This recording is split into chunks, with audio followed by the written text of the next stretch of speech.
Kita ketemu lagi setelah tadi berpisah tidak terlalu lama. Senang sekali melihat malah tambah penuh dan insya Allah akan terus penuh sampai nanti jam 10 malam. Karena ini adalah sesi kedua teman-teman, dedek-dedek.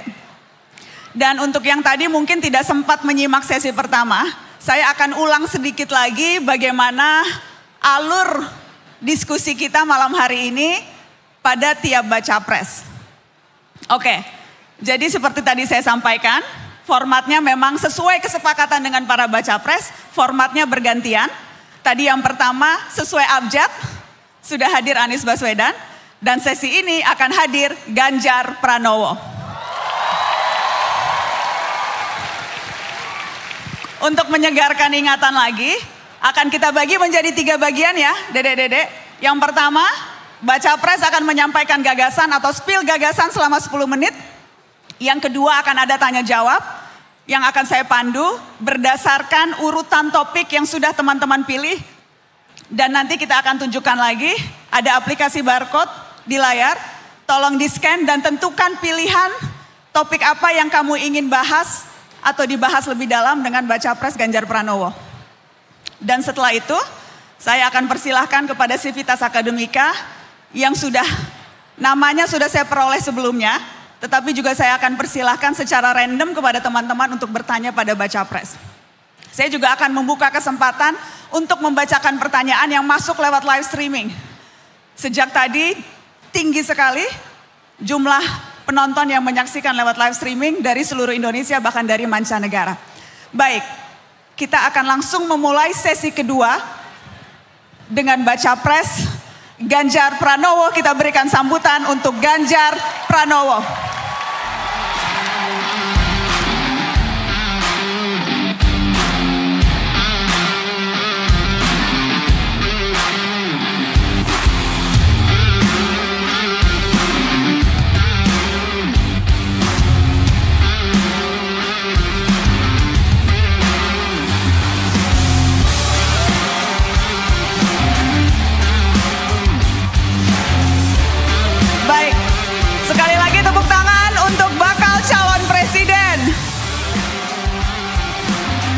Ganjar Pranowo yang juga malam ini pulang kampus ke UGM.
Sehat-sehat Mas? Alhamdulillah. Pulang kampus Iya, beberapa waktu lalu di sini pas kawan-kawan mau wisuda. Iya. Pulang kampus, Mas Ganjar tuh masih ketua alumni UGM gak sih? Sampai hari ini masih alhamdulillah. Sampai hari ini masih ketua alumni UGM. Jadi, tapi nggak boleh ada konflik of interest loh, saya Ganjar aja. Ganjar Pranowo, Iya. Tapi nggak apa-apa, aku mau nanya. Karena ketua Kagama berarti seharusnya tahu UGM luar dalam. Ya nggak seharusnya, jadi aku mau ngetes. Iya kali ya. Aku mau ngetes. Apa tuh? Ketemu jodoh juga di UGM. Jadi seharusnya. Tar. Mana istriku? Itu loh Mbak Atiko. Oh ada anakku juga. Halo. Wah yang teriak cewek-cewek Mas. Iya. UGM juga. Iya. Ikut emaknya, ikut bapaknya. Beda jurusannya.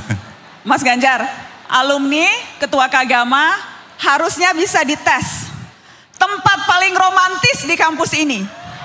Di mana Mas Ganjar? Buat saya, gelanggang mahasiswa. Kenapa kok gelanggang? Ntar dulu, aku bukan anak UGM jadi nggak tahu. Gelanggang mahasiswa itu tempat olahraga. Gelanggang mahasiswa itu tempat bertemunya seluruh aktivis di sana. Dari berbagai kegiatan seni, diskusi, demo, olahraga semua ada di sana. Tapi sekarang sudah nggak ada Mbak. Sama Bu Rektor lagi dibangun. Yang panjangnya di depan gedung ini dari ujung sana sampai sini. Kenapa itu romantis dulu?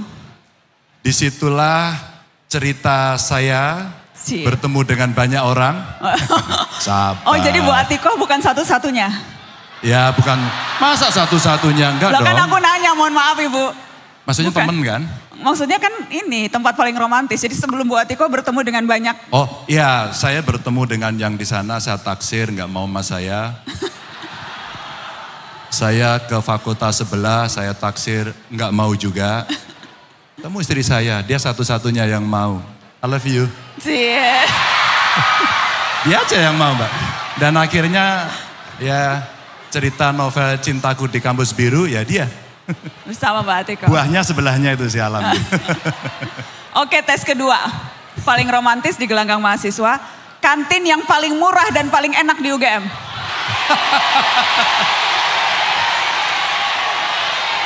SGPC, tapi nggak murah saat itu. Saat itu saya nggak terlalu murah. Saya makan di SGPC, bayar sendiri kira-kira sebulan sekali aja. Jadi sebelumnya ngutang? Ditraktir. Oh ditraktir. Tapi itu paling murah dan paling enak?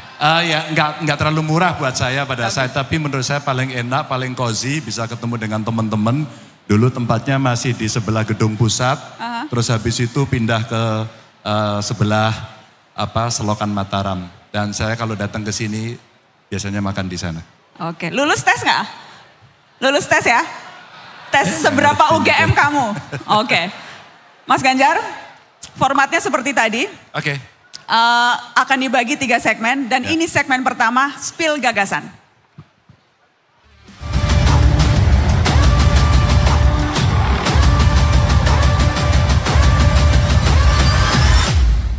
Untuk Anda, Ganjar Pranowo. Terima kasih Mbak Nana. Assalamualaikum warahmatullahi wabarakatuh. Salam sejahtera untuk kita semua. Om Swastiastu, Namo Buddhaya, Rahayu. Saya mau memulai dari cerita beberapa waktu lalu kita menjadi tuan rumah untuk KTT ASEAN. Lanjut. Di KTT ASEAN ini ternyata nama Indonesia betul-betul sangat dipercaya. Sebelumnya adalah G20. Maka kalau kita melihat, lanjut. Kita akan menunjukkan kepada dunia bahwa Indonesia adalah negara terpercaya yang berada dalam track yang benar. Optimisme ini mesti dibangun. Tentu ada mimpinya seperti yang ada di situ. Mimpinya apa? Menuju 2045, 100 tahun Indonesia, atau kalau mundur-mundur di 2050, setidaknya ekonomi kita akan melompat dari 17 rankingnya menjadi 4. Itu akan bergantung kita dan yang duduk di depan saya. Kira-kira itu. Dan kira-kira teman-teman, kita punya PR yang tidak gampang. Apa itu climate change? Yang kemudian kita mesti betul-betul berpikir sangat-sangat serius. Sangat serius pada persoalan ini. SDM kita tidak unggul, gak akan bisa kita tangani. Anggaran kita tidak cukup, tidak bisa kita tangani. Kepedulian tidak ada, no way. Tidak akan bisa tertangani. Pada sisi itu, saya kira yang hadir di sini, teman-teman yang duduk di depan ini, yang di atas, di balkon semuanya, pasti akan menjadi bagian apa yang disebut sebagai bonus demografi. Di layar terpampang, kelas menengahnya ada 44%, dan kemudian tenaga produktifnya 69%. Sebuah aset yang tidak main-main. Tidak main-main. Maka pada saat itu, inilah yang hari ini mesti kita siapkan betul untuk meraih itu. Meraih dengan serius, menyiapkan dengan baik. Dan hari ini saya senang diundang di UGM, karena ini bagian atau menjadi Center of Excellence. Kampus yang betul-betul sebenarnya bisa kita ajak, kita order untuk merancang itu dengan baik, dengan data yang bagus, riset yang bagus dan seterusnya. Dan transformasinya ada 6 pilar. satu soal pangan yang mesti dipenuhi, India sudah tidak mau mengekspor lagi. India tidak mau. Vietnam, Thailand menahan diri. Indonesia yang kaya banget, apakah cukup bisa meningkatkan produktivitasnya? Apakah cukup SDM kita memberikan? Apakah cukup benih yang baik? Apakah cukup saprotan yang bagus? Dan apakah ada off-taker yang bisa mengambil sehingga stabilitas harga tercapai? Pangan, termasuk diversifikasinya. Kembali lagi, yang berikutnya kemudian kita bicara kondisi lingkungan yang tadi sepenggal saya ceritakan karena global climate change kemudian terjadi situasi yang memburuk. Saya kira di beberapa tempat sekarang sudah mengalami gangguan ISPA karena polusi yang sangat luar biasa. Dan kita mulai pelan-pelan untuk mendorong, mengingatkan, berkomitmen sejak Kyoto Protocol, kemudian Paris Agreement, 190 negara saya kira, dan COP besok akan diselenggarakan di Uni Emirat Arab, semua akan ditagih komitmennya. Seserius apa? Roadmap-nya seperti apa? Suka tidak suka, mau tidak mau. Maka mengurangi gas emisi, ekonomi hijau, ekonomi biru yang menjadi potensi untuk bisa kita kembangkan, itu yang mesti kita lakukan. Kembali lagi. Maka teman-teman, pada saat itulah kemudian tidak cukup ledakan penduduk yang sangat luar biasa. Bumi saya kira sudah berada pada kapasitas yang berlebih. Suka tidak suka, energi sangat dibutuhkan. Tapi energi yang mencemari, rasa-rasanya, oke bro, metal dulu bro. Yes. Energi yang mencemari pasti sudah akan ditolak. Pasti sudah akan ditolak. Tapi yang renewable yang mana? Apakah sudah cukup? Panel suryanya sudah cukup belum? Tenaga anginnya sampai di mana? Ya, geotermanya sampai di mana? Ini hari yang menjadi PR dan ada dua senario besar. Senario moderat 2034 kita 31,8%. Di 2029 kita 23,5%. Tapi kalau mau skenario optimis, kira-kira 2034 kita berada di 56,9%. Berat, tapi kita harus lakukan. Suka tidak suka, no choice. Ini yang akan terjadi. Kembali lagi, maka pada saat itulah percepatan yang harus dibangun itu tidak cukup mengandalkan hanya human. Kita butuh alat. Kita butuh alat. Apa instrumen yang bisa membantu? Artificial intelligence, dunia digital yang infrastrukturnya mulai disiapkan sejak sekarang agar di remote area pun menjadi fair. Ada keadilan yang mereka terima sehingga dia bisa mendapatkan itu. Dan kalau itu bisa berkembang sampai dengan ekonominya, bahkan sampai ekonomi digital itu ada potensi yang bisa kita baca. Saya coba mencari teman para pakar untuk menghitung 4.531 triliun. Tentang tantangannya sudah kelihatan, infrastruktur, literasi digitalnya yang mesti dipenuhi dan akselerasi yang mesti kita lakukan. Kembali lagi, maka teman-teman, Bapak Ibu sekalian, energi sudah, digitalisasi sudah, maka pendidikan dan kesehatan. Tugas negara, tugas pemerintah adalah ngurusi orang sejak ibu hamil, sejak kita masih dalam kandungan, sampai terlahir, kemudian meninggal. Negara mengurusi semuanya yang ada di situ. Maka modal manusia sehat, modal mereka yang sehat lahir batin adalah yang utama. Adalah yang utama. Teman-teman, kalau itu kita sudah punya, gak ada stunting, maka pertumbuhan jiwanya bagus, fisiknya bagus, otaknya bagus. Begitu dikasih pendidikan bagus, mereka akan mendapatkan itu. Pendidikan dan kesehatan yang baik. Dan kalau itu sudah berjalan terus menerus, maka kita bisa lihat, lanjut yang tadi dari pendidikan, maka kita bisa lihat kondisi ya bidang kerja yang tidak sesuai sekarang 53,3%. Ini orangnya kreatif, terlalu punya talenta tinggi atau salah jurusan. Ini yang terjadi. Upah di bawah UMR masih 49, maka hari ini menjadi PR yang nanti mesti kita bereskan. Dan tingkat pengangguran terbuka masih 5,83%. Maka job creation yang hari ini betul-betul kita butuhkan. Sekolah vokasi, investasi dan hilirisasi yang mesti kita lakukan. Dan dari tenaga kita optimalkan sendiri. Kecuali kita tidak mampu, mari kita kolaborasi. Tapi transfer of knowledge, transfer of teknologinya mesti dilakukan, harus. Itu yang kita lakukan. Dan mata kuliahnya, karena kita di kampus, rasanya mesti dinamis dan menyesuaikan perkembangan zaman. Adaptif. Bu Rektor, saya kemarin menyampaikan pada teman-teman, rasanya MKDU-nya ditambah. Tidak hanya kemudian kita bercerita yang sudah ada, plus pelajaran digital. Rasanya anak-anak yang sekarang ditambahi ilmu itu, inovasinya berkembang dengan sangat luar biasa. Sangat luar biasa. Maka menjemput hilirisasi yang akan dilakukan, mesti disiapkan SDM-SDM yang unggul. Kembali. Kalau kita melihat seperti itu, ini semua berjalan dengan baik.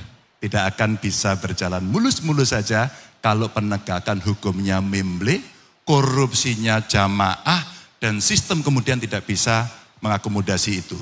Akhirnya bocorlah di mana-mana.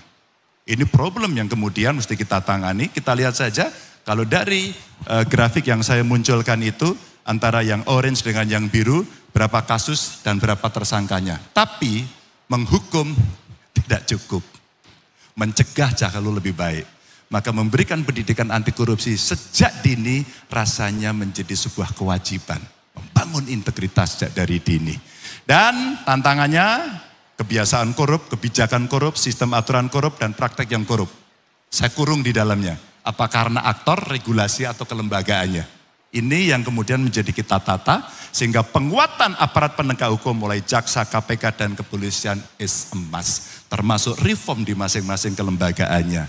Kembali lagi. Maka teman-teman, kalau kita melihat dari ini, next. Ada 3 fondasi melipat gandakan anggaran untuk mengcover itu, melakukan digitalisasi di dalam dunia pemerintahan agar lebih cepat dan membasmi korupsi. Ada regulasi, sistem dan kelembagaan, dan aktor yang harus dilakukan. Terakhir, maka ingin saya sampaikan bahwa lanjut, ada 7 yang kemudian mesti kita sampaikan. Membangun SDM produktif sebagian tadi saya sampaikan, stabilisasi harga pokok yang mesti kita lakukan, dan kemiskinan mesti dihapus setidaknya yang ekstrim mesti 0. Kerjaan sudah dimulai. Memperkuat jaring pengaman sosial sampai dengan hilirisasi menuju industrialisasi kelasnya dunia. Dan tingkatkan nilai tambah infrastruktur yang hari ini sudah dibangun oleh pemerintah sebagai fondasi yang kuat. Dan mari kita kembalikan alam Indonesia jauh lebih baik. Terima kasih. Wassalamualaikum warahmatullahi wabarakatuh. Mas Ganjar Pranowo, terima kasih. Boleh dipersilakan duduk Mas Ganjar. Kita akan mulai ngobrol Mas. Sambil saya menunggu hasil polling daftar apa yang teman-teman yang hadir dan juga yang menyaksikan ini mau dibahas bersama Anda. Tapi sebelumnya saya ingin memulai dengan isu yang ramai sekali Mas seminggu terakhir. Apa itu? Dan saya ingin dapat klarifikasi langsung dari Anda Mas. Ya. Perihal tayangan azan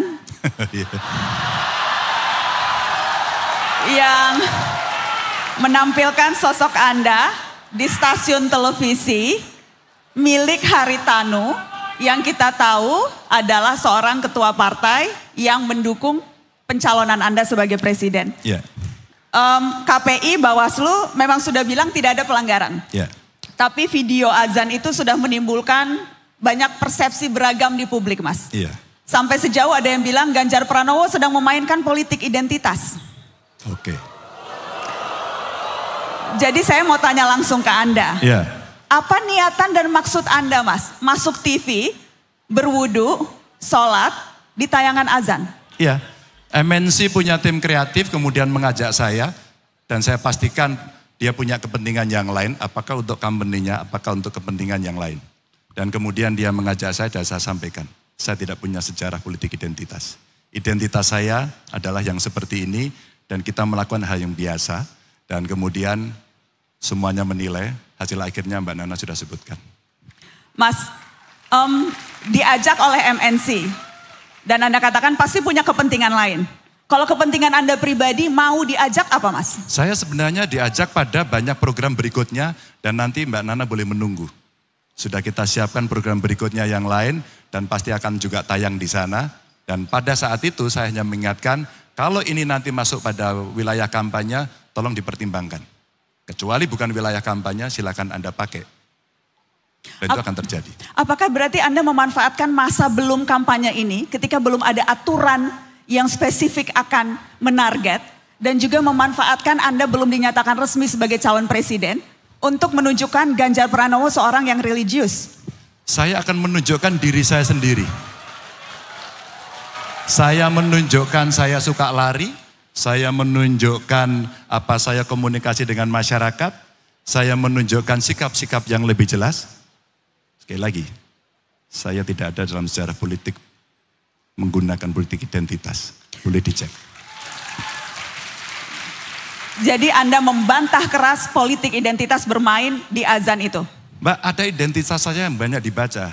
Mbak saja sudah mengidentifikasi saya dengan identitas saya. Mas Pulang Ganjar, kampus? Pulang kampus.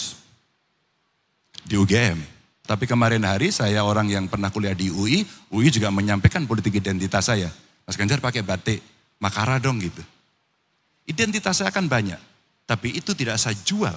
Karena pada sisi yang lain saya bertemu dengan Bante, saya bertemu dengan pendeta dan pastor, dan itu diupload lebih dulu sebelum cerita-cerita ini, dan kemudian muncul statement Mbak Nana yang saya agak terkejut. Baik. Mas Ganjar, tadi dengan Mas Anies, saya memulai perbincangan dengan membuka LHKPN, Mas. Silakan. Jadi saya juga ingin membuka LHKPN Mas Ganjar. Dengan senang hati. Yang memang sudah terbuka untuk publik, kita akan tunjukkan. Dan saya sudah laporkan LHKPN terakhir saya 5 hari, kurang lebih 3 hari setelah saya selesai. Mas, ini yang terbaru nggak ya Mas, ketika kekayaan Anda 13,45 miliar? Kira-kira segitu. Kira-kira segitu. Enggak, ini tahun 2022 Mbak. Ada yang lebih baru yang mungkin KPK belum melakukan, dan sekali lagi 3 hari setelah saya pensiun sudah saya laporkan. Lebih kaya atau lebih miskin Mas? Ya, masih segitu karena setelah itu saya punya hutang untuk bangun rumah saya di Jogja. Dan saya jual rumah saya yang ada di Cibubur, sehingga kemarin harus anjlok dulu, tapi naik sedikit ketika kemudian saya menuntaskan seluruh pekerjaan saya. Masih sekitar angka-angka itu.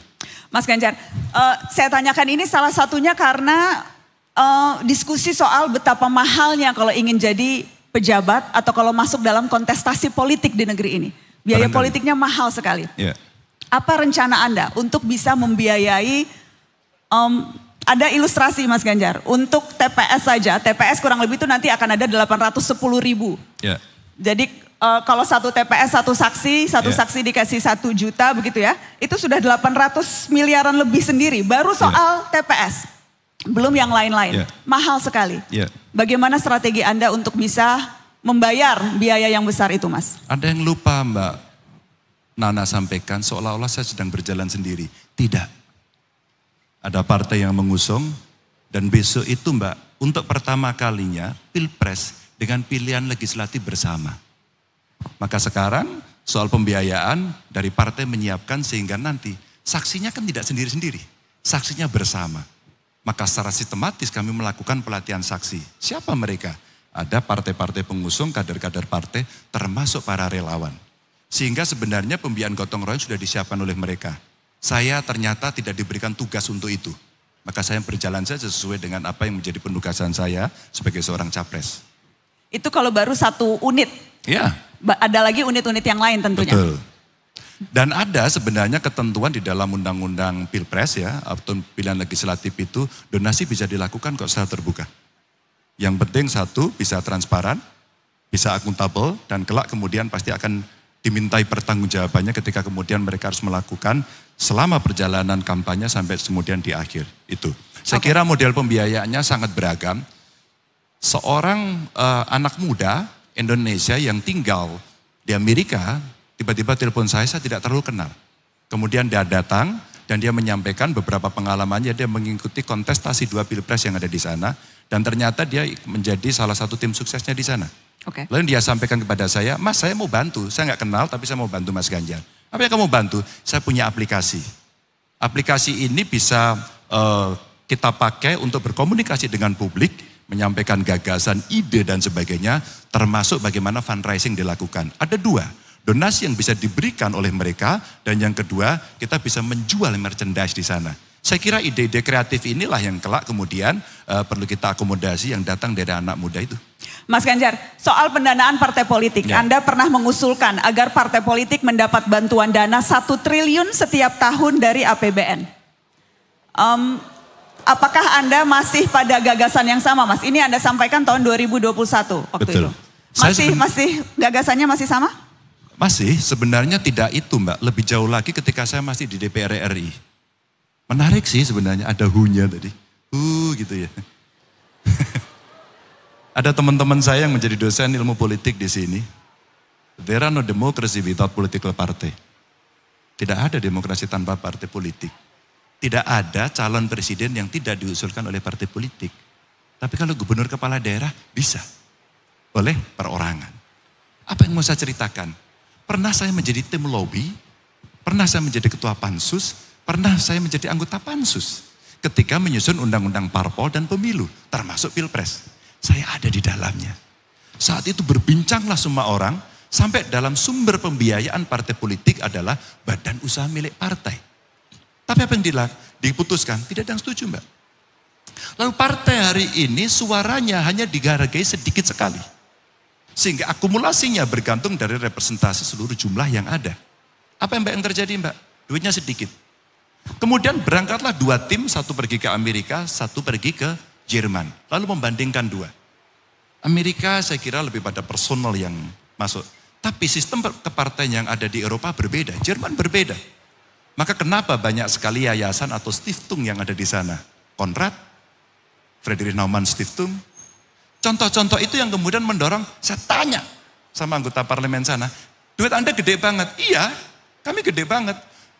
Kami melakukan kaderisasi partai, itu sumber rekrutmen kader.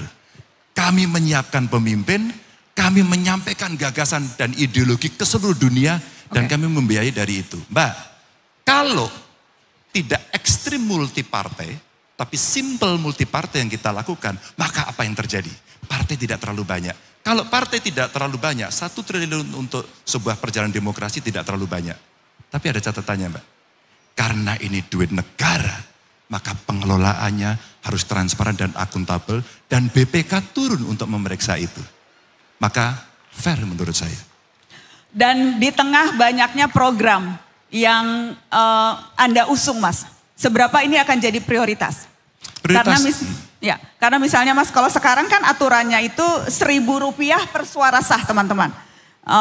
Jadi yang paling besar dapat APBN itu sekarang partai Anda Mas Ganjar. Dapat PDI Perjuangan karena suaranya terbanyak. Dapat uang APBN-nya juga terbanyak, 27 miliar. Kecil. Itu kecil ya Mas? Banget. Dibandingkan dengan? Mbak, Anda mau melakukan kaderisasi seperti apa Mbak? Maka kalau partai kemudian sebagai sumber kader, dia harus mengedukasi, ya kadernya ya publik. Lalu Anda ingin mendapatkan seorang pemimpin yang tumbuh dari sana. Anda berharap 27 miliar untuk melakukan itu Mbak? Tidak bisa. Akhirnya blended. Saya umpama bagaimana cara saya mengembangkan diri saya sendiri. Bagaimana kemudian saya pernah berhubungan dengan banyak sekali lembaga-lembaga donor yang ada di sana dan kami diskusi. Itu yang kemudian kita lakukan. Oke. Dan seberapa itu akan jadi skala prioritas Anda Mas Ganjar, atau ini tidak terlalu penting dibandingkan tadi agenda prioritas Anda? Sorry Mbak, 2 hal berbeda dari pertanyaan ini. Jangan confuse dulu Mbak. Itu anggaran untuk partai Mbak, tidak untuk pilpres. Maka kalau kemudian kita akan agendakan itu, tentu itu ranah partai. Ranah saya adalah ngurus negara, ranah saya adalah dalam konteks pilpres, maka bukan dengan anggaran itu kita gunakan. Tapi yang saya ceritakan pertama. Lalu kami akan lakukan sudah yang tadi kami sampaikan 3 pondasi, enggak banyak Mbak. Pondasi pertama adalah bagaimana kemudian anggaran itu bisa naik, tidak bocor. Kemudian kita bisa membiayai sekolah. Yang miskin bisa mendapatkan sekolah terbaik sampai di UGM ini atau di perguruan tinggi yang lain. Dan kemudian guru, dosen bisa mendapatkan penghasilan yang layak, risetnya bagus, persoalan diselesaikan oleh mereka secara kolaboratif. Digitalisasi pemerintahan agar governance lebih baik. Agar kemudian integritas terjaga. Dan sekali lagi Mbak, tidak bocor. Karena kalau kita ketemunya masih orang-orang terus menerus, tidak bisa Mbak. Pasti akan terjadi negosiasi. Dan korupsinya mesti dibasmi. 3 saja yang menjadi fondasi utama. Baik, Mas Ganjar, saya akan tunjukkan hasil polling apa topik yang ingin dibahas malam ini bersama Anda. Silahkan. Kita lihat ada pilihan 6 topik. Oh, yang paling tinggi korupsi dan penegakan hukum Mas. Pasti.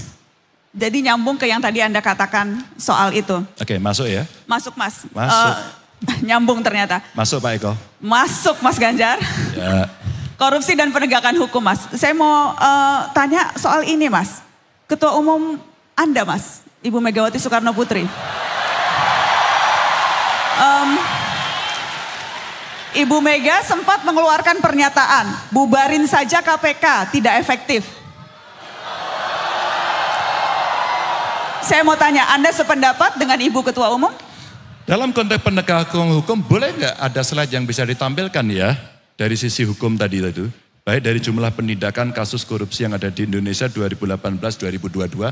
Biar semua publik audiens tahu sikap saya sebagai capres. Agar tidak terjadi konfus siapa berpendapat, siapa yang sedang duduk di sini. Kita sambil tunggu slide-nya disiapkan, Mas. Silakan. Baik, lalu saya tanya, tantangannya tadi sudah saya sampaikan pada teman-teman ya. Yang pertama, kebiasaan kita korup. Kerja nyogok, mau dapat proyek nyogok, dan kemudian ketemu seseorang, ketangkap OTT KPK, siapa? Aktor, analis aktor. Atau barangkali kebijakan yang korup. Karena regulasi menguntungkan sebagian dan kemudian itu dijadikan seolah-olah ini untuk kepentingan bersama, tapi yang bermain itu beberapa orang saja. Atau sistem aturan yang korup dari si kelembagaannya. Jangan-jangan memang aturannya kurang bagus. Atau terakhir, ya prakteknya yang tiap hari tertolerir itu sudah biasa kok, nggak apa-apa. Namanya juga orang kuasa, power tends to corrupt. Nggak bisa. Ini tantangannya. Maka saya tuliskan Mbak di dalam solusi ini. Penguatan kejaksaan KPK dan kepolisian yang disebut sebagai APH. Clear? Masih Jadi tidak lagi? Sependapat bahwa KPK harus dibubarkan, malah justru harus dikuatkan. Sepakat dikuatkan. Sepakat dikuatkan. Artinya Mas,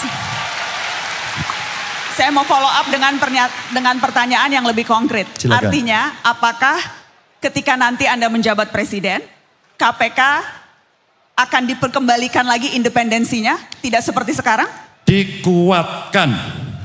Revisi Mas, revisi apakah kemudian akan dikembalikan? Karena revisi undang-undang KPK dinilai banyak pihak, itulah problem utama kenapa KPK kita sekarang melempem.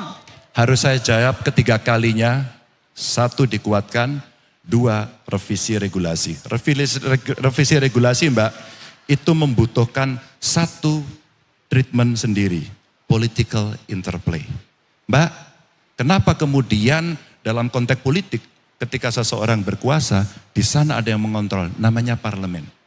Orang boleh sinis soal parlemen, tapi ilmu paling dasar check and balances system dalam trias politika itu ada. Bukan tidak. Para ilmuwan pendahulu filosof sudah melakukan itu. Maka yudikatifnya yang akan melakukan, tapi yang memproduksi regulasi adalah parlemen. Maka kenapa dalam sebuah kekuasaan yang kemudian sedang berjalan, kepemimpinan yang sedang berjalan, seringkali terjadi lobby. Seringkali terjadi seperti praktek Pak Jokowi. Yang kalah pun diajak. Partai yang lain pun diajak. Kenapa? Agar terjadi penguatan sistem. Meskipun kuatnya itu bisa tertuduh nanti, itu oligarki. Tapi itulah effort yang bisa dilakukan. Kalau kemudian semua dalam satu barisan sepakat, maka apa yang akan dilakukan itu bukan hal yang sulit. Penguatan lembaga, KPK Anda sudah memberikan komitmen akan memperkuat KPK. Bagaimana dengan polisi Mas Ganjar? Sama Mbak. Polisi saya kira... Polisi kurang kuat Mas sekarang. Sangat. Sekarang orang... Terlalu kuat? Bukan. Hari ini orang membicarakan polisi secara terbuka kok Mbak. Betul. Secara terbuka. Saya kira sudah ada tim reformasi kepolisian yang dilakukan. Orangnya juga banyak yang representatif dari banyak kelompok masyarakat. Dan salah satu nama yang saya ingat adalah Najwa Shihab. Anda tim reformasi percepatan reformasi hukum. Ya, saya termasuk salah satu di dalamnya. Sorry. Dan rekomendasi kami memang seperti itu Mas. Salah satunya itu. Dan menurut saya rekomendasi dari kelompok independen yang dibentuk oleh negara, mewakili negara kan Mbak ya, mestinya dipakai dong. Suka atau tidak suka, tinggal kita berbicara. Ketika itu iya, maka bagaimana caranya? Cara kemudian diberikan kepada publik sebagai bentuk partisipasi dan akuntability. Maka kemudian semuanya akan didorong bagaimana itu bisa lahir. Maka pada saat saya sekolah diajarkan oleh profesor saya, apa itu political interplay dan apa yang dimaksud sebagai political pressure. Agar kemudian itu bisa berjalan sesuai kehendak rakyat. Kehendak rakyat Mbak. Tinggal itu saja. Adakah satu ide konkret Mas soal reformasi kepolisian hal yang akan Anda lakukan spesifik, apakah dalam penguatan kelembagaan atau dalam hal seleksi masuk menjadi polisi atau dalam hal peningkatan kualitas profesionalisme mereka dari sekian banyak reformasi yang diperlukan di tubuh kepolisian ini, mana menurut Anda yang jadi urgent sekali? 2. Satu sistem, 2 aktor. Tidak ada yang tidak pernah mendengar pendekar keadilan yang luar biasa di Kejaksaan. Baharudin Lopa. Itu yang teriak mahasiswa hukum. Mahasiswa hukum dan orang Makassar seperti saya. Iya. Idola almarhum Pak Sulawesi Lopa. Barat ya, betul. Saya mengidolakan beliau. Apa yang terjadi? Ketika sistemnya baik, aktornya nggak baik, ternyata nggak jadi, Mbak. Ketika sistemnya kurang baik, aktornya lebih dominan, itu bisa lebih mendrive. Maka ada 2. Maka yang mesti dilakukan adalah sistem yang kemudian diperbaiki dan memilih aktor. Tentu ini bukan suatu yang mudah seperti ketika saya mengucapkan hari ini. Tapi harus saya sampaikan karena Anda bertanya. Mas Ganjar, kita akan lihat lagi, boleh tadi nomor 2-nya apa ya? Nomor 1 kalau tidak salah, tadi kan sudah. Nomor 2-nya soal lapangan kerja Mas Ganjar. Silakan. Lapangan kerja. Mas, Anda menyebut divisi Anda salah satunya. 100% lulusan terserap dunia kerja atau berusaha. Ya. Konkretnya apa Mas Ganjar? Apa strateginya ketika Anda menyebut 100% lulusan terserap dunia kerja? Siapa sih Mbak yang bisa menentukan bahwa calon tenaga kerja ini kualifikasinya seperti ini? Industri dong. Perusahaan dong. Pertanyaan berikutnya. Teori lama mengatakan adakah link and match dengan dunia pendidikan? Teori lama Mbak. Diomongkan terus sih tapi. Maka konkretnya adalah bagaimana link engagement ini betul-betul bisa dilakukan. Berapa kebutuhan tenaga kerja, spesifikasinya apa, kapan dibutuhkan. Maka seperti cerita manpower planning itu bisa dilakukan dari awal kok. Buat saya, kasih aja penugasan di kampus. Kasih penugasan di sekolah vokasi. Saya punya cerita kecil, saya tidak tahu apakah cukup bisa mewakili ya Mbak ya. Saya berasal dari orang keluarga tidak mampu dan kami bersusah payah untuk bisa kuliah dan lulus dari sini. Dan itu merubah nasib keluarga kami. Dendam, jelek ya Mbak dendam, tapi harus saya ungkapkan jujur, saya dendam pada kemiskinan. Maka pada saat saya menjadi gubernur saya buat SMK Jateng. 3 Mbak sebagai uji coba. Hanya menerima dari kelompok miskin. Ketat, kami bayar penuh, boarding school, Mbak sampai hari ini 100% lulusannya terserap. Dan pada saat itu di tengahnya kita bekerja sama dengan industri. Industrinya saya izinkan Mbak. Sebagai teaching industry dan mereka boleh merubah kurikulum. Pertanyaan saya, apakah kita di dunia pendidikan mau dan mampu untuk melakukan fitting, adjust, adaptasi dengan kondisi itu? Mbak kalau itu terpenuhi, maka ya kita siapkan. Saya ingat teman saya yang sekolah di Australia. Mungkin temannya Mbak Nana juga ya. Mas Ganjar di Australia itu, tren kebutuhan tenaga kerja itu disesuaikan selalu dengan dunia pendidikan. Kalau trennya hari ini mining, maka banyak sekali perguruan tinggi menambah kerja fakultas mining. Tapi sekarang sudah dengan IT, banyak sekali yang kemudian miningnya dikurangi, sosial politiknya dikurangi, dia kembangkan itu. Maka itu menjadi sesuatu yang dinamis. Inilah yang kemudian mesti kita siapkan menuju ke sana. Oke. Mas Ganjar, karena kan kalau ngelihat datanya, faktanya tingkat pengangguran saat ini justru di jenjang yang lebih tinggi. SMK, SMA, apalagi universitas lebih banyak yang nganggur daripada lulusan SD. Masuk kampus cuma menunda pengangguran 4 tahun, adek.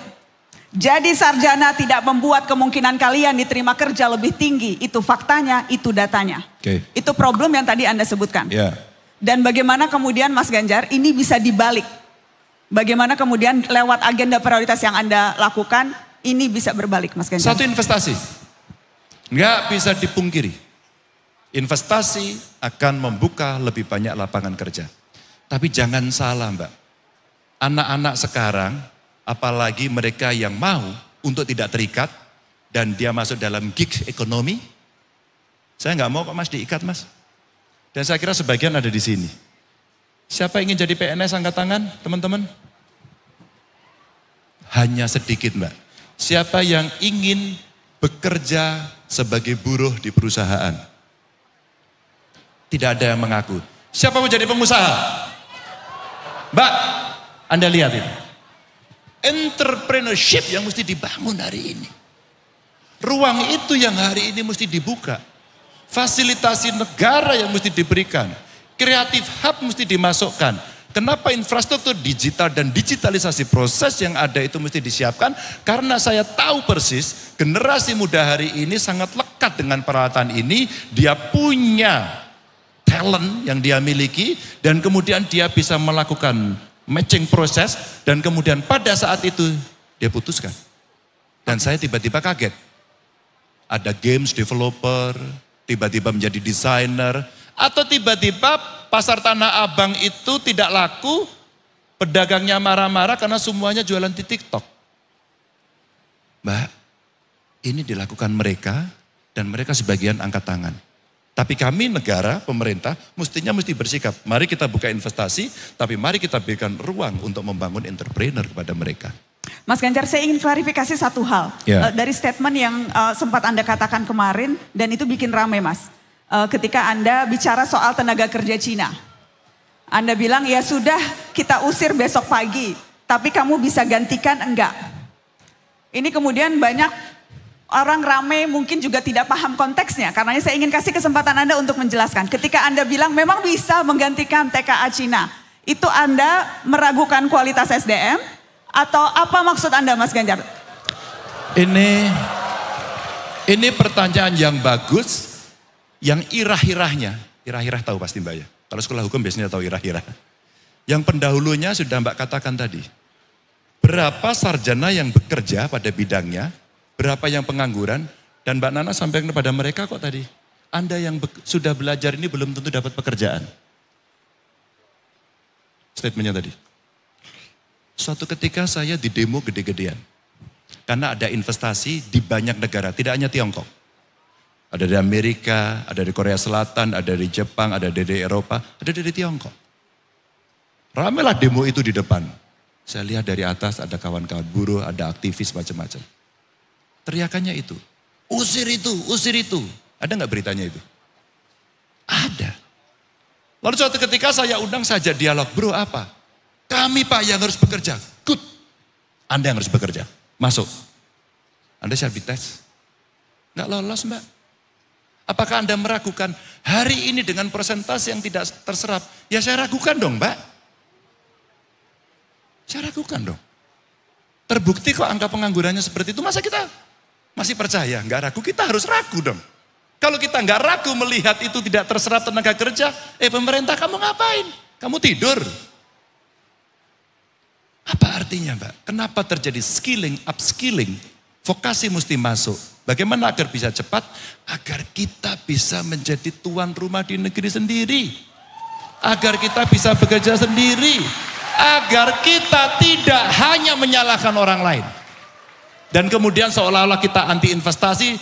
Dan kita bicara, usir mereka, usir kelompok itu. Masuk pada isu sara, isu etnis. Dan dikembangkan semuanya. Nggak mau Mbak. Investasi masuk ke Indonesia harus ada jaminan. Maka saya sampaikan, loh jangankan yang itu. Kalau mereka sudah tidak Anda kehendaki, kita usir besok pagi. Tapi kita bisa apa enggak? Jangankan membuat. Anda nginstall alat itu bisa apa enggak? Mbak, ini sebuah dialog proses panjang yang seringkali muncul dan tidak ada orang yang berani menjelaskan dengan tegas. Apa sebenarnya yang terjadi? Maka kenapa kemudian saya bicara, vokasi mesti disiapkan, infrastruktur pendidikan disiapkan, anggaran ditambah, guru pengajar diberikan penghasilan yang baik. Mbak, ya 10 besar lulusan terbaik itu jadi dosen. Oke. Ya dong, masa jadi MC? Siapa Mas MC? Saya jurnalis bukan MC. Bukan ya, jurnalis lah kalau gitu. Dan jurnalis profesi yang membanggakan loh Mas. Oh iya, maksud saya kalau Mbak lulusan 10 terbaik, kalau kemudian lulusan terbaik kan sebuah harapan bahwa dia kembali ke kampus dan kemudian mengajarkan ilmunya. Itu aja sebenarnya. Mas Ganjar, kita akan lihat pertanyaan berikutnya yang diminta oleh teman-teman untuk disampaikan. Silakan. Ini kebebasan berpendapat Mas Ganjar. Silakan. Jadi tadi pertanyaan ini juga saya tanyakan ke Mas Anies Mas. Ya. Saya waktu itu, kok kemarin, baru tadi Mas, 2 jam yang lalu bertanyanya dengan meminta bakal calon presiden yang lain untuk memberikan skala penilaian. Oke. Bagaimana menilai atmosfer kebebasan berpendapat di negeri ini. Ya. Mas Anies kasih nilainya tadi 5 atau 6. Dan memberikan contoh kalau kita masih menyebut Wakanda dan Kohona sebagai pengganti Indonesia dalam berpendapat, maka masih ada problem. Itu tadi kata Mas Anies. Ya. Saya ingin tanya pendapat Anda, berapa nilainya Mas kalau Anda kasih? Kita bicara kebebasan berpendapat. 7,5. Lebih baik, 7,5. Mbak, saya tiap hari dibully kok Mbak. Saya menuntut mereka tidak. Karena paradigma berpikir saya, mereka yang meneriaki saya, mereka membuli saya waktu itu sebagai gubernur, mereka sedang memberikan koreksi dan energi buat saya, tidak saya penjarakan kok. Mereka yang menyebut dan takut itu karena pasti memang ada tekanan. Dan itu 2,5%. Mari kita lihat. Yang keras kayak apapun, yang ngomongnya sekasar apapun sampai hari ini dipenjara Mbak. Nah, diterima. Kalau kita melihat seperti itu, oh Mbak, hari ini yang namanya medsos, aku keluarin dulu dong. Ini ngomong sebebas-bebasnya. Setelah saya acara ini, aku yakin nanti 1 jam setelah ini, banyak omongan-omongan yang dipotong dan kemudian dikomentari. Apakah saya akan menuntut? No, tidak. Karena kemarin terjadi setelah saya bicara di UI. Pada saat saya bicara di UI, dosen pembimbing saya semuanya, Mas Ganjar terima kasih. Anda menjelaskan dengan jelas, ada yang kami setuju, sebagian kami tidak setuju, oke. Saya hormat, saya terima kasih. Inilah kampus, inilah mimbar, inilah kebebasan. Ada catatan ini. Mas Ganjar masa digituin? Anda jelaskan dong. Saya tidak perlu, karena dia anonim, dia pengecut, bukan seorang pemberani. Oke. Mas Ganjar, itu kalau bicara Mas Ganjar sebagai pribadi dan pejabat publik menanggapi itu. Tapi kalau bicara data, lain lagi datanya Mas Ganjar. Silakan. Kontras misalnya bicara data dalam kurun waktu Juni 2022 sampai Juli 2023 setidaknya ada 183 peristiwa pelanggaran hak terhadap kebebasan berekspresi. Yeah. Mulai dari serangan fisik, digital, penggunaan perangkat hukum, hingga intimidasi. Oke. Jadi ya, masih problem kalau kita bicara data. Bukan hanya sekedar persepsi Mas Ganjar. Saya kasih komen. Silakan Mas. Perbandingannya berapa? Sayang tidak ada perbandingan. Umpama, sekian orang berbicara, Kontras atau siapapun lembaganya melakukan riset. Inilah ujaran-ujaran umpama. Hate speech. Inilah hoax. Inilah bully. Terus kemudian dari sekian yang ada, sekian ditangkap. Kalau itu bisa dihadirkan di forum ini, maka kita boleh. Kalau persentasenya itu terlalu tinggi, saya yang salah. Mas, saya bukankah satu saja sudah terlalu banyak kalau orang harus terintimidasi karena pendapat pandangannya? Oke. Kalau kemudian yang Anda, satu orang saja tidak. Ketika kemudian yang lain tersinggung, apakah kita akan membiarkan seperti saya membiarkan mereka? Maksudnya Mas? Mbak, saya tidak pernah menuntut. Tapi ketika kemudian aparat penegak hukum katakan ya melihat, Mbak Nana kemarin nyerang Ganjar dan Anda melanggar A, B, C, D, Anda dihukum enggak? Satu saja. Ini hukum atau bukan? Kalau iya, maka hukum dengan sistemnya akan punya tempat untuk mereka melakukan appeal. Dia mau banding, dia mau kasasi. Tapi kalau satu kemudian dicatat dan ya mas satu saja tidak, ya udah kalau gitu bebas saja. Saya mau maki kalian di depan dengan kalimat yang kasar, dengan kebun binatang. Apakah itu Mbak Indonesia? Apakah itu yang dimaksud budi pekerti? Apakah itu guru-guru kami mengajarkan kepada kami sehingga kami saling tidak hormat antar sesama? Yang mana Mbak? Kalau Anda mau ekstrim pada tingkat itu, oke. Mas satu orang saja ini. Mbak nggak ada yang sempurna Mbak. Nggak bisa kita menjadi orang pemimpi pada soal itu. Kita mesti down to earth dan kita katakan, bro kamu salah. Kami minta maaf kamu atau dihukum. Persepsi atas orang takut berekspresi Mas. Itu juga misalnya ditunjukkan lewat hasil survei. Indikator politik Indonesia tahun 2002 misalnya menemukan 62% masyarakat semakin takut mengeluarkan pendapat. Dan itu dikatakan mereka yang usianya di bawah 40 tahun. Jadi generasi yang besar di era demokrasi. Sekali lagi ini persepsi, tapi ini persepsi yang terangkap oleh metodologi ilmiah atau survei. Saya cuma hanya ingin apakah setelah melihat ini mendengar data nilainya tetap 7,5 atau Anda ingin mengubah nilainya? Saya orang konsisten Mbak, hitam atau putih bukan abu-abu. Tetap 7,5 walaupun data dan menunjukkan itu? Silakan, karena Anda menampilkan data ini dan Anda menampilkan data sebelumnya dan saya challenge itu. Terima kasih Mas Ganjar. Sama-sama Mbak. Saya akan kasih kesempatan, kenapa saya bilang terima kasih dengan sangat imut? Karena itu penanda bagian saya sudah selesai Mas. Sekarang saya mau lempar ke teman-teman yang ada di audience, teman-teman Civitas Akademika. Sebelum saya lempar random, saya akan mempersilahkan para dosen ya Mas. Yang sudah kemudian juga saya dapat namanya dari teman-teman UGM. Ada Dr. Ari Sujito. Dosen Departemen Sosiologi Visipol UGM. Dr. Ari ada di mana? Hai Mas. Silakan. Terima kasih Mbak Nana. Selamat malam Mas Ganjar. Malam Mas.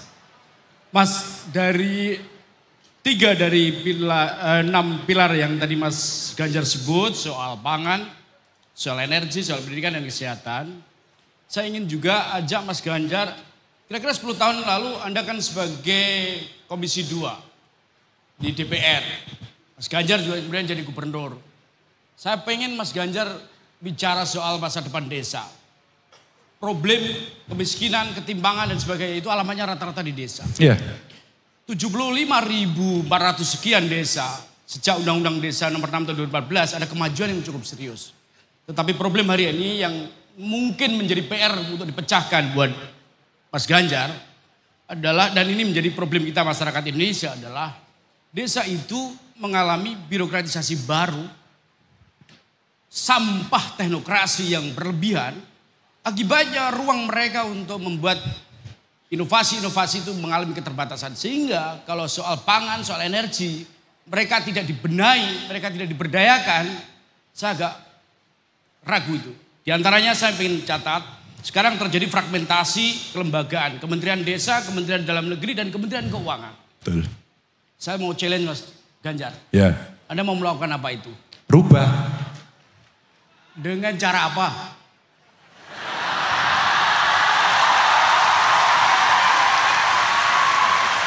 Gini Mas. Nanti dulu, nanti. Mas Dito sudah selesai belum? Sebentar. Makanya silakan dilanjut dulu. Mas Ganjar. Ini demonstran dulu ini Mbak. Ya sama kita sering demo di Bundaran. Tongkrongannya kelihatan Mas. Udah enggak, makanya kita challenge sama-sama demonstran. Mas Ganjar. Apa? Saya kira soal dana desa yang besar. Jokowi pernah bilang nih, sebenarnya perputaran dana yang mestinya kita manfaatkan itu cukup. Sekali lagi kalau misalnya Anda presiden, ini kan capres ya. Tantangan terbesar untuk menghubungkan 3 kelembagaan, 3 kementerian, itu bukan pekerjaan mudah.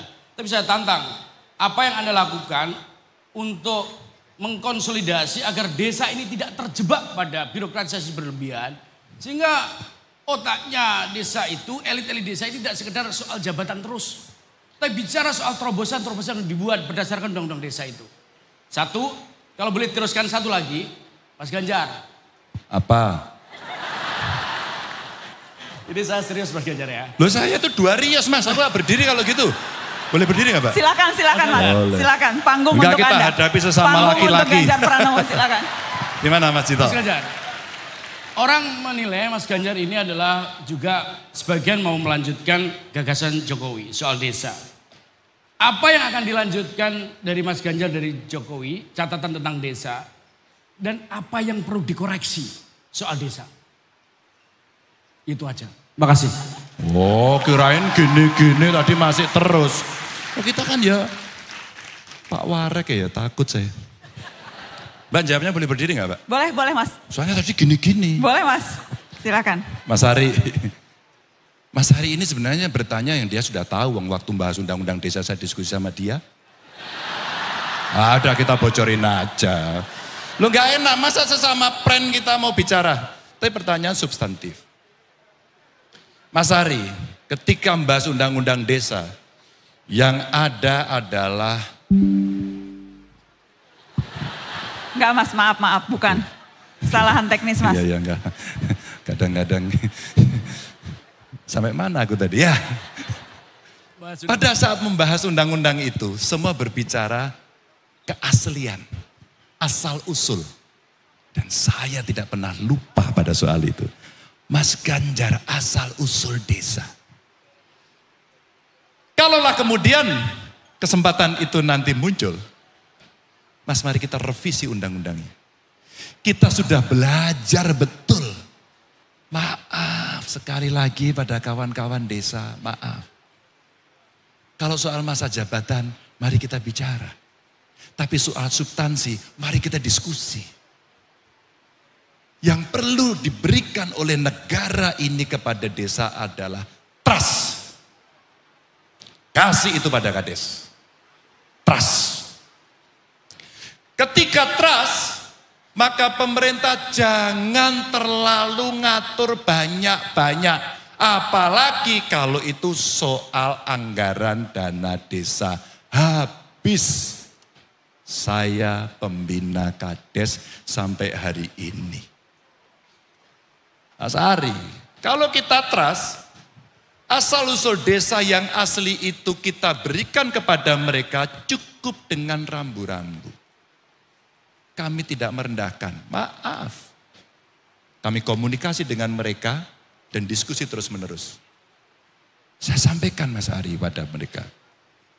Kalau kita trust, dana desanya kita kasih rambu-rambu. Agar mereka punya bandwidth yang cukup untuk menyusun program. Mereka punya pendamping desa. Punya mereka. Maka diskusilah karena itu ruang yang paling demokratis. Bahasa saya, jangan ikut kakaknya. Siapa kakaknya desa? Adalah kabupaten, adalah provinsi. Maka birokratisasi desa hari ini merontokkan asal usul dan keaslian desa itu. Rontok. Akhirnya berpikir semua birokratis. Tapi kalau inovasi desa itu tumpul, salah besar. Tata kelola dana desa yang hari ini muncul dari inovasi yang ada sudah masuk dalam sebuah buku yang dikeluarkan oleh Kementerian Keuangan. Sayang, kenapa tidak Menteri Desa? Saya mencatat juga sebagai orang yang memang secara moral saya ikut menyusun undang-undang desa dan waktu itu saya jadi gubernur. Kemudian kita treat mereka agar mereka punya pemikiran-pemikiran untuk dia berinovasi. Desa anti korupsi terbentuk. Desa inklusi terbentuk bahkan dengan keagama. Kita dorong mereka. Saya terima kasih Bu Rektor. Kawan-kawan mahasiswa kemudian KKN secara tematik dan menyelesaikan program itu. Mas, pada saat undang-undang desa itu akhirnya berjalan dan praktek itu berjalan saya sampaikan. Desa, Kemendes, dengan Kemdagri, hari ini saya bayangkan gini.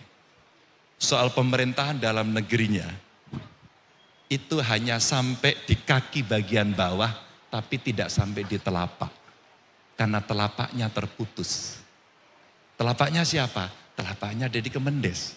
Maka inisiasi Kemendes sudah saatnya diarahkan bukan soal membagi dan mengkapling anggaran dana desamu buat apa, tapi memberikan fasilitasi agar potensi desanya bisa berkembang sesuai dengan yang ada di masing-masing. Baik. Begitu. Terima kasih Mas Ganjar.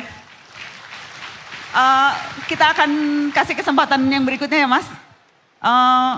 Ke Dr. RR Siti Murtiningsih, dosen Fakultas Filsafat UGM. Aku udah deg-degan loh Mbak. Hah? Saya pikir Siti Atikoh. Enggak, kalau itu ngobrolnya di rumah aja Mas. Okay.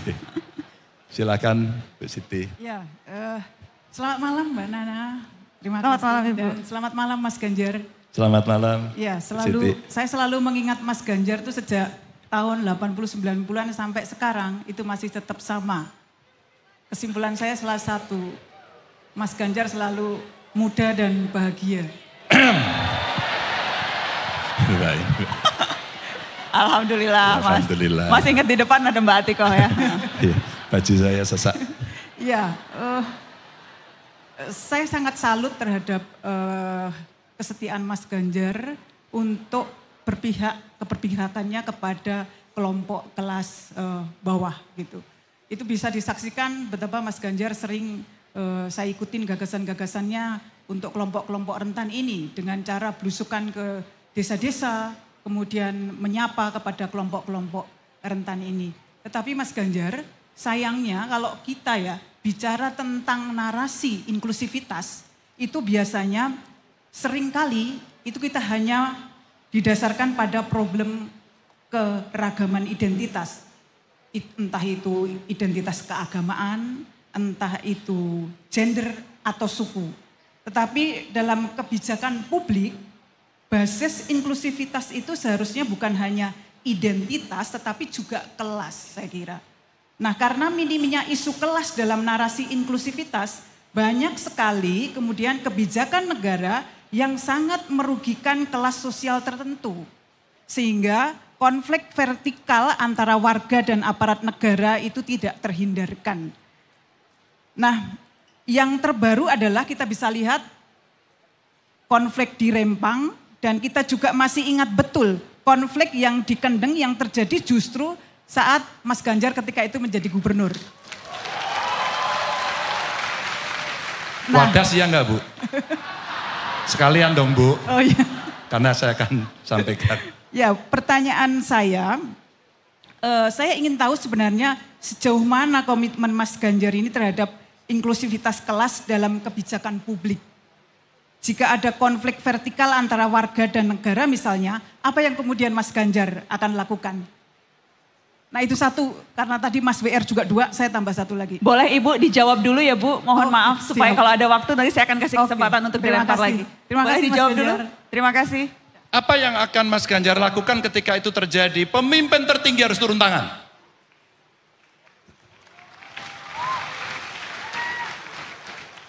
Rempang sekarang menjadi diskusi, Bu Siti. Mas Ganjar masih ingat Kendeng, saya selesaikan Kendeng, Bu. Pada saat saya masuk, saya tidak akan menyalahkan, saya penanggung jawabnya.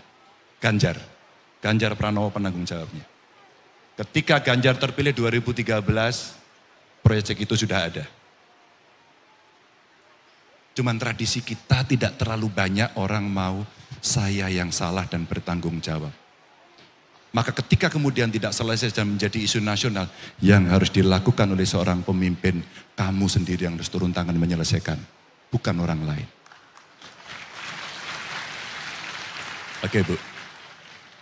Dan akhirnya yang dikatakan oleh Mas Ari tadi adalah bagaimana kita mendorong kekuatan yang ada di sekitarnya, dan itu dalam konteks pemerintahan adalah desa, maka dialah yang kita ajak. Itulah inklusivitas dalam pembangunan versinya Ganjar Pranowo dalam praktek. Bu, saya belajar dari banyak orang. Di kampus ini saya diajarkan kerakyatan. Di kampus ini. Di kampus ini saya diajari melawan, Bu. Bunderan itu kalau bisa bercerita, dia akan bercerita apa yang dilakukan oleh anak-anak UGM pada saat itu, bagaimana dia berpihak, bagaimana dia melawan. Dan itu pendidikan yang tidak pernah saya dapatkan di kelas saya. Tapi di kampus ini saya dapatkan. Dua, bagaimana kemudian kita melakukan? Karena kita seringkali pemerintah ini sombong, mengatakan dirinya adalah Superman atau Superwoman, seolah-olah keputusan yang top down itu adalah yang sudah benar. Bu, itu salah. Pelajaran yang saya dapatkan oleh seorang Dr. Ari Sujito waktu saya jadi gubernur pertama adalah bagaimana partisipasi diberikan ruang kepada mereka dari kelompok-kelompok marginal itu. Bu, pelajaran yang saya dapatkan dari Mas Ari CS, apa pada saat itu? Tahun berikutnya saya menyusun APBD pertama saya izin menceritakan evidence base ya, biar saya tidak ngomong di langit.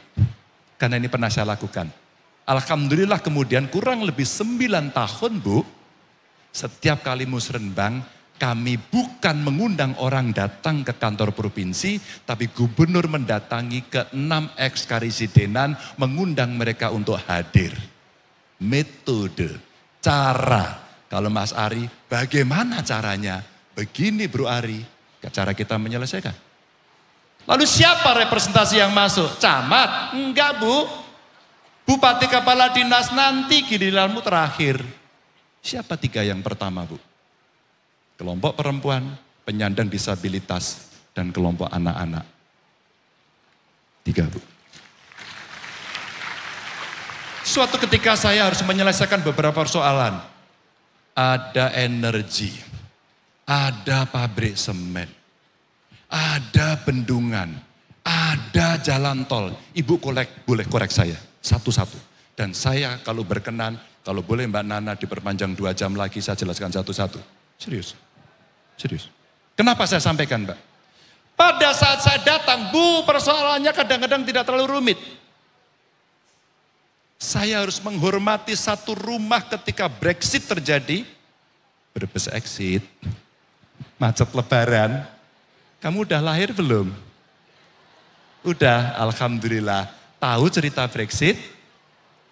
Tahu ya? Enggak, iya, pasti masih kecil. Apa yang terjadi? Satu rumah tidak mau minggir Bu. Pak Ganjar ini gimana? Sudah biarkan saja. Disewa dulu sampai kemudian lebarannya selesai. Jadi arus lalu lintasnya begini Bu, di tengahnya ada rumah satu, kemudian orang melingkar. Setelah selesai kita lobby, kita datangi, kita sampaikan penjelasan berkali-kali dan saya bukan orang yang mampu sendirian Bu. Saya undang tokoh masyarakat Bu. Saya undang tokoh agama untuk membantu menyelesaikan. Bukan untuk mengajak dalam politik identitas. Tapi menyelesaikan persoalan itu. Menyelesaikan persoalan itu. Apa yang terjadi Bu? Alhamdulillah beres. Tapi Bu masih menyisakan satu lagi. Setelah selesai ternyata tanah yang dipakai itu dibelah jalan. Karena tanahnya agak luas. Yang dibeli yang kena jalan, sisanya gak dibeli Bu. Pak Ganjar tolong sampaikan pada pemerintah, ini tinggal sepetil, tinggal secuil, tolongin dibeli sekalian. Dan saya lakukan itu satu persatu.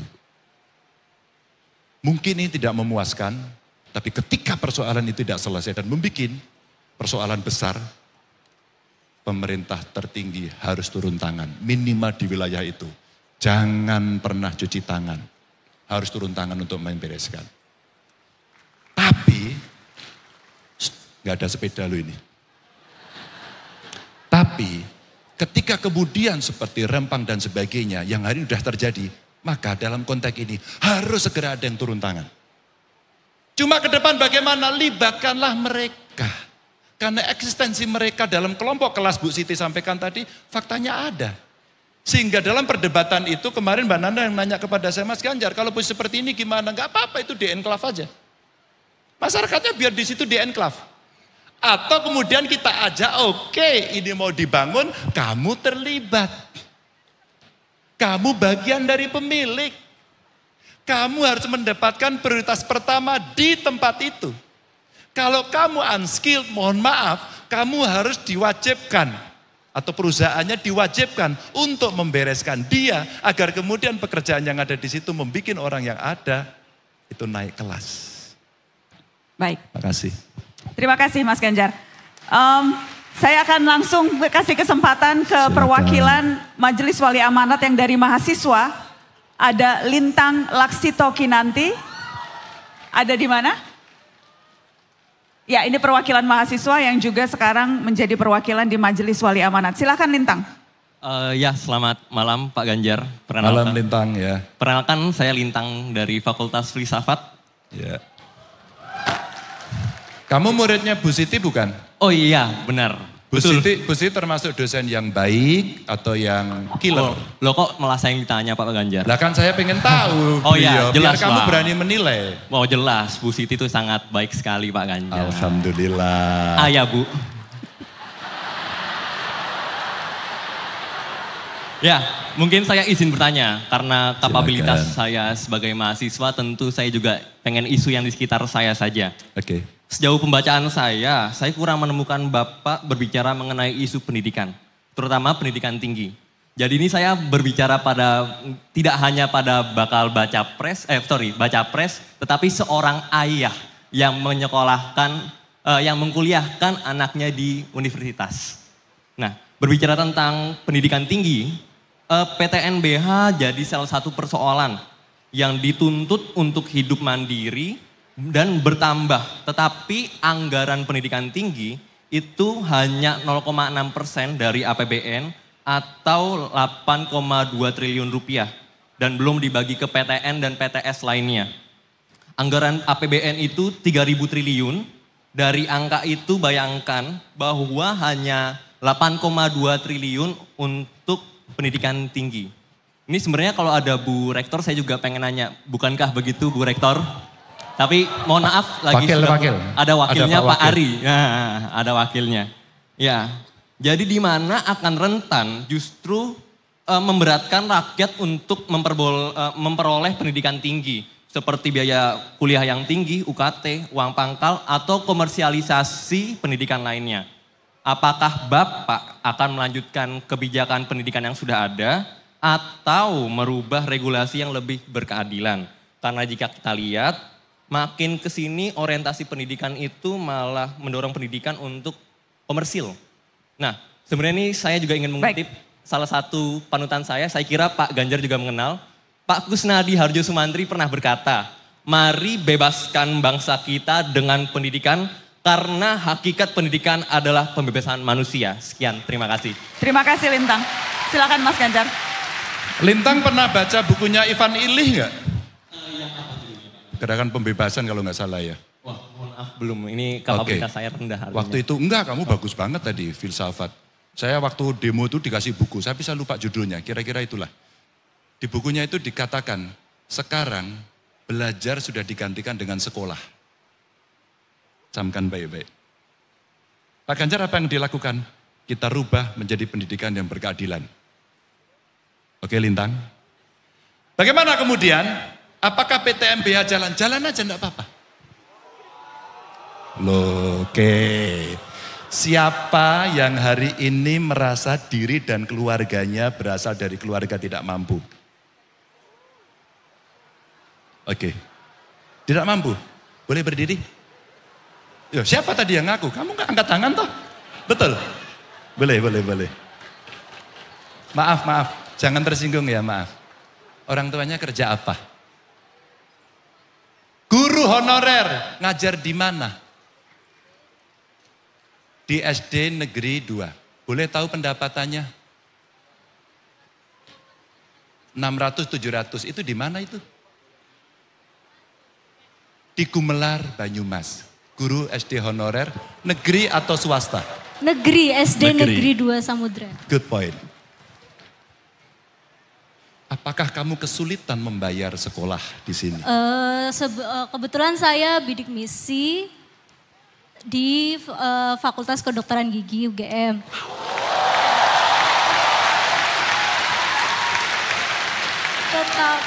Oke ya. Ya, tetapi karena biaya praktikum dan alat bahan di kedokteran gigi itu tinggi dibandingkan fakultas lain, jadi ya masih kesulitan sekali sih Pak. Ya. Oke, kira-kira berapa kebutuhanmu untuk membayar itu? Gimana Pak? Kira-kira kan kamu merasa, kamu sudah mendapatkan jaminan dari negara kan? Yes. Dapat ya? Iya. Masih mahal banget atau saya masih mampu? Masih mampu diusahakan. Makasih. Tahu ya. Makasih. Contoh.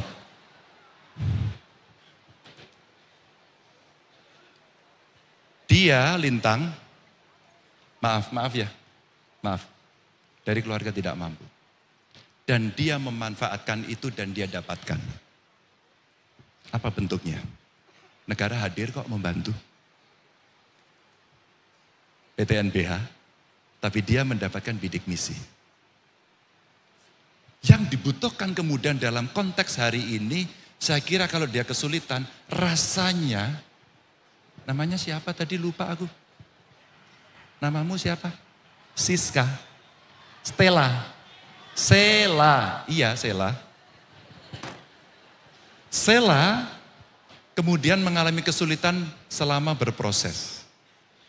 Maka saya berharap betul dalam konteks hari ini, Lintang hari ini dulu ya, hari ini dulu. Maka ini mesti kita selesaikan bagaimana berkomunikasi dengan pengelola perguruan tinggi. Karena kami mendapatkan kami itu kagama, mendapatkan itu, maka kreativitas kita bantu. Yuk kita kasih bantuan kepada mereka. Kita bergerak. Tapi bagaimana nanti, maka akses itulah yang kemudian lebih mudah. Maka bagaimana nanti, Lintang, kamu mestinya menyebut persentase, kira-kira begitu. Bahwa anggaran itu 20% untuk pendidikan. Problem yang mesti kita bongkar adalah 20% anggaran untuk pendidikan itu untuk apa? Kalau kemudian itu bisa kita pecah, kita bongkar, kita kupas, jangan-jangan anggaran itu lebih banyak bisa diberikan kepada perguruan tinggi negeri. Tapi Pak Ganjar nggak pernah membahas ini dari tadi. Hari ini kamu bertanya, maka konseptualnya saya kasih, maka kata Mas Ari, bagaimana caranya? Uangnya dari mana? Dulu ada video itu ya. Pasti kamu nonton itu. Ya, dari mana? Kalau kita berpikir linear, maka yang terjadi adalah given hari ini ada duit 20% dibagi-bagi habis, maka kami tidak bisa.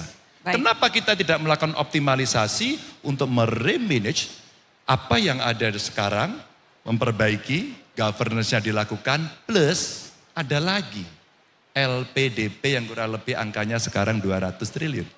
Baik. Mas Ganjar, satu pertanyaan lagi, tadi kan yang sudah ditentukan saya mau random. Yang pilih saya atau Mas Ganjar? Betul. Baik. Mbak, Yes Mas. yang milih, sebentar. Yang milih Mbak Nana, tapi saya boleh gak minta? Karena satu toh, Boleh Mas. yang perempuan. Yang perempuan. Saya sebetulnya pengen di atas-atas tapi yang dekat ini Iya udah dong, maju. yang atas asik, yang atas. ya. Terserah. Ini kenapa? Oh di luar UGM Mas. Jadi saya kasih. Oke. Boleh karena di luar Boleh, UGM ya, karena memang ini kita buka untuk umum Mas. Jadi sekitar akademik yang lain. Silakan Adek. Assalamualaikum warahmatullahi wabarakatuh. Waalaikumsalam warahmatullahi. Perkenalkan nama saya Syarifah Asya. Kebetulan saya berasal dari tanah kelahiran Baharudin Lopa yang disebutkan sama Bapak Ganjar tadi. Bentar, kamu dari mana? Sulawesi Dari Barat? Pambusuang, Sulawesi Barat. Mamuju? Pambusuang Pak. Kalau Mamuju itu provinsinya. Oke. Saya di Kabupaten. Di Kabupaten. Pulau Wali Mandar. Pulau Mandar? Pulau Wali Mandar ya. Adek mahasiswa di Jogja? Mahasiswa Sekolah Tinggi Pariwisata API Yogyakarta. Oh. Oke. Silakan Adek. Baik, sebelumnya saya mohon maaf jika pertanyaan ini mungkin akan menyinggung atau bagaimana. Pertanyaan saya, bagaimana tanggapan Bapak soal isu presiden boneka? Dan bagaimana tanggapan Bapak mengenai citra PDIP di mata masyarakat saat ini yang kita tahu tanda kutip selalu jadi bahan ejekan di sosial media. Yeah. Bukankah itu sebuah sinyal penolakan? Terima kasih. Assalamualaikum warahmatullahi wabarakatuh. Terima kasih. Bagus. Terima kasih.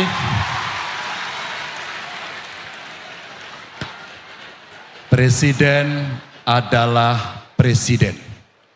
Dia menjalankan amanat penuh dari konstitusi yang ada. Titik, tidak ada komanya. Oke? Dari waktu ke waktu, kamu bisa menilai bagaimana sebuah keputusan bisa diambil, seboneka apa mereka mendapatkan pengaruh dari luar. Apakah dari pengusungnya, apakah intervensi dari proksi negara lain, ataukah dari kelompok. Kalau kemudian satu persatu bisa diperbandingkan, maka penilaian itu akan bisa kamu dapatkan. Tapi presiden adalah orang yang disumpah untuk menjalankan konstitusi. Dia punya independensi penuh. Mas Ganjar, Anda mau menanggapi pertanyaan kedua tadi? Soal citra PDI Perjuangan yang tadi disebutkan, apakah Anda ingin menanggapi? Oh, oke. Tidak ada demokrasi tanpa partai politik dan saya katakan di awal. Teman-teman saya mau cerita dikit ya. Saya ketika seusia Anda, saya sudah anggota partai. Dan semua orang nyinyir. Saat demo di Bundaran, saya ingin menyampaikan kepada teman-teman, berdiskusi sama teman. Kita demo terus kok nggak pernah ada hasil. Apa yang mesti kita lakukan? Kita harus masuk dalam sistem untuk bisa mengambil keputusan. Saya masuk partai dan saya diledek. Lalu saya menjadi anggota DPR dan saya bukan berhasil lah. Akhirnya diminta untuk memimpin beberapa pansus, parlemen rules umpama. Saya diminta untuk menyusun undang-undang kewarganegaraan. Saya menjadi ketua pansus undang-undang parpol. Saat itu, ketika isu gender muncul, saya putuskan pengurus partai 30% perempuan. Karena saya ada di situ dan dengan tangan saya putuskan. Manfaat. Saya sekolah di UGM, saya tidak pernah lupa akan sejarah UGM, bagaimana keraton, kampus, dan kampung itu jadi satu. Pada saat itulah peran Sri Sultan Hamengkubuwono IX besarnya minta ampun. Beberapa partai tidak setuju undang-undang keistimewaan. 10 menit saya putuskan ketua panjanya namanya Ganjar Pranowo. Sejak putusan itu undang-undang keistimewaan lahir setelah belasan tahun tidak pernah putus. 2. 3. Saya akan jadi gubernur. Dipercaya oleh masyarakat. Saya hanya minta satu saja. Halo? Saya hanya minta satu saja. Karena saya juga pengagum Baharudin Lopa. Saya hanya minta satu. Tidak ada korupsi. Maaf kemarin di UI saya ceritakan. Saya harus mencopot 2 kepala dinas saya karena terindikasi korupsi dan dia ngaku sebelum pengadilan. Karena saya harus berani memutuskan itu tanpa menunggu. Anti korupsi. Keempat. Baik. Ketika tadi saya ceritakan ke Mbak Nana dan audiens, saya dari keluarga tidak mampu deh. Bagaimana agar anak-anak itu bisa bersekolah. Bagaimana dia bisa mengakses pendidikan. Dia dari keluarga tidak mampu. Saya keluarkan APBD, menanggung biaya mereka penuh 100%. Mereka di Jepang, mereka di Korea, mereka di perusahaan besar. Dan dia jadi tulang punggung keluarganya untuk mengentaskan kemiskinan. Karena keputusan itu. Dan saya anggota PDI Perjuangan. Dan hari ini Anda boleh menilai saya. Apakah saya bisa berpihak pada wong cilik si Marhen itu. Terima kasih. Terima kasih Mas Ganjar. Mas Ganjar, ini adalah bagian terakhir, bagian penutup. Dan saya ada satu pertanyaan penutup yang tadi juga saya sampaikan ke bakal calon presiden Anies Baswedan. Dan sekarang saya juga ingin minta kesediaan Anda untuk menjawab dan menyampaikan refleksi Mas. Kalau tadi kita sudah, boleh tolong Mas, teman-teman FD. Jadi saya ingin minta Anda berefleksi Mas Ganjar. Berefleksi lewat pantulan bayangan Anda di cermin. Saya ingin minta Anda bicara pada diri sendiri. Melihat kilas balik apa yang sudah Anda lakukan selama ini.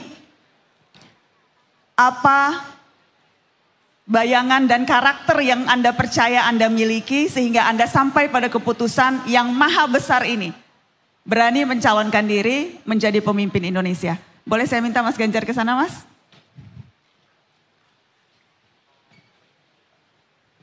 Berdiri di sini Mas Ganjar. Nanti ada kamera di sana. Saya persilahkan untuk berkaca dan merefleksi diri. Kita juga akan tunjukkan di layar. Boleh dibuka kameranya di layar supaya teman-teman bisa melihat pantulan Mas Ganjar. Sebentar ya Mas, saya akan tunggu teman-teman. Ya, seperti itu Mas nanti tampilannya kalau mau ngintip. Nanti di layar. Ya, oke. Silakan Mas Ganjar, refleksi Anda. Sesuatu yang tidak bisa saya lupakan adalah pesan kedua orang tua saya. Kalau soal jabatan Jar, jangan pernah kamu kejar. Kalau itu takdirmu, laksanakan dengan baik. Jangan pernah korupsi. Bismillahirrahmanirrahim. Ganjar Pranowo bakal calon presiden. Mas Ganjar, terima kasih banyak. Terima kasih banyak waktunya sudah hadir di kolaborasi narasi dan UGM di Mata Najwa Onstage. Sekali lagi kita beri tepuk tangan untuk Ganjar Pranowo, bakal calon presiden Republik Indonesia yang sudah hadir di UGM. Sekali lagi Mas Ganjar, terima kasih banyak. Terima kasih Mas Ganjar. Boleh silakan Mas.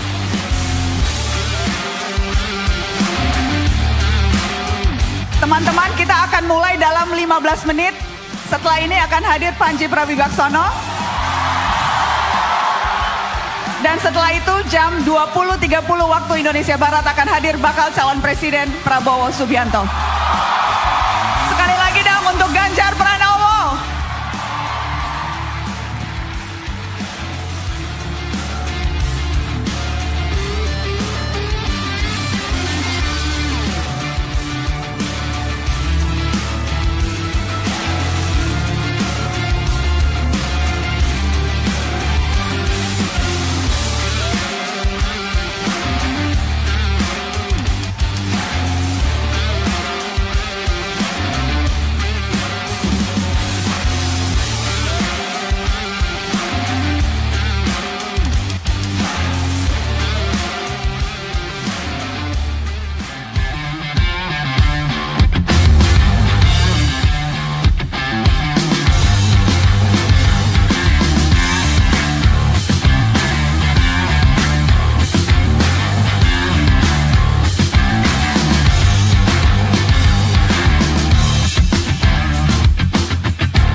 Ada 3 fondasi melipat gandakan anggaran untuk mengcover itu, melakukan digitalisasi di dalam dunia pemerintahan agar lebih cepat dan membasmi korupsi.